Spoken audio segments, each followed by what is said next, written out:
Creede is the most nurturing place to grow up, and I was 23 years old when I got here. I thought I was grown up, but of course I wasn't. We arrived in a snowstorm. I cried most of the way up from South Fork because it was so cold and so dark.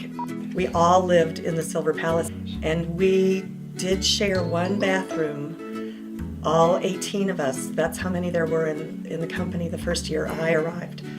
Paul was quite a performance artist and a jokester from the very beginning, and he would say, let's go to the cemetery and look around at midnight. So we would go up to the cemetery, and Paul would start saying, well, here's where so-and-so is buried, and here's where Bob Ford was buried. And then he would disappear, and we would be walking along in the pitch black, and he would jump out and scare everybody. And we felt so lucky that we were one of the chosen few that got to stay in a trailer. They were horrible trailers. There were holes in the floor.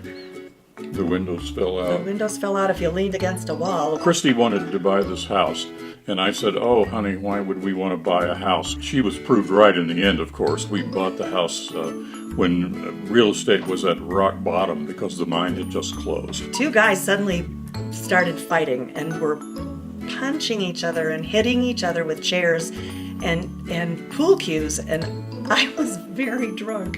I'm ashamed to say.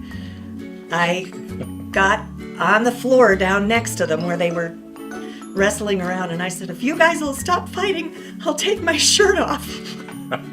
And they didn't. They wouldn't stop fighting. So They like violence better than sex, obviously. Obviously. I would have stopped fighting. On stage at the Creede Theater, we decided we better get married after living together for 10 years because there was some disapproval in the community. Mark Houston and I were working on a show that we were in together, and we liked to go up to Windy Gulch to rehearse. And one day it was beautiful, and we had a lot of lines to learn, and we sat up on this big rock and decided to take our shirts off and get a tan. And I guess somebody up on the hill saw us. Some kid was looking over the hill through the woods and saw us topless and started a rumor that Mark Houston and I were having an affair. And when Mark heard that, he was so happy because Mark was gay, and he said, I sure hope my mom hears about this.